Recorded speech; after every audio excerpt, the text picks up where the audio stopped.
CPIM के महासचिव सीताराम येचुरी अब इस दुनिया में नहीं रहे। 12 सितंबर को 3:05 में दिल्ली एम्स में उन्होंने अंतिम सांस ली। 72 वर्षीय सीताराम येचुरी को न्यूमोनिया की शिकायत के बाद उन्हें दिल्ली एम्स में भर्ती करवाया गया था, जिसके बाद फेफड़ों में संक्रमण और मल्टी ऑर्गन फेलियर के वजह से उनका निधन हो गया। सीताराम येचुरी सीपीआईएम के बड़े नेता थे, बड़े लीडर थे।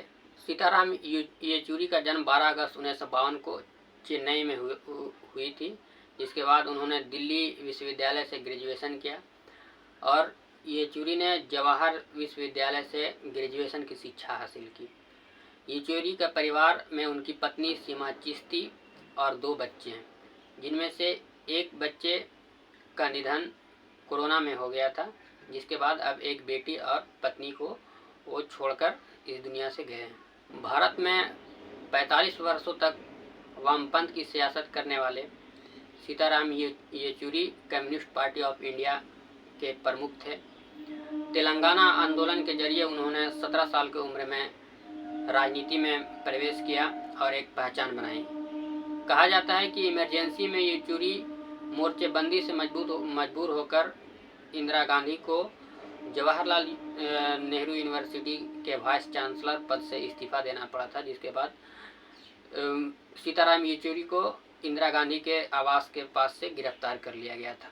2005 में बंगाल से राज्यसभा सांसद बनने वाले सीताराम येचुरी 2015 में सीपीआईएम के महासचिव बनाए गए।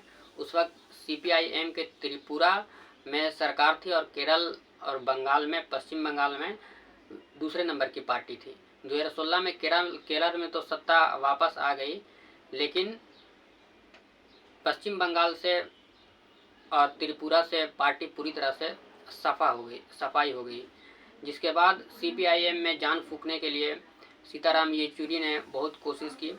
इसमें कांग्रेस से गठबंधन, जाति धर्म के मुद्दों पर कंप्रोमाइज समेत अनेक कोशिश शामिल थे। सीताराम येचुरी को पार्टी में जान फूंकने में कामयाबी नहीं मिली। हालांकि हालिया लोकसभा चुनाव में पार्टी 4 सीटों पर जीत हासिल की है, जबकि पूरे देश में सिर्फ 1.76% वोट ही हासिल हुए। सीताराम येचुरी अनेक भाषाओं के जानकार थे।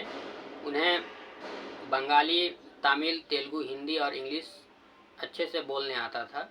यही वजह है कि पश्चिम बंगाल के पूर्व मुख्यमंत्री ज्योति बसु ने सीताराम येचुरी को मजाक में विदेश यात्रा पर उन्हें खतरनाक आदमी बताया था। सीताराम येचुरी एक इंटरव्यू में ज्योति बसु के बारे में बताते हैं कि उन्होंने हमें कहा कि आप बहुत खतरनाक आदमी हो। आगे ज्योति बसु ने कहा कि हम में से किसी को नहीं पता कि तुम किसे क्या पट्टी पढ़ा रहे हो।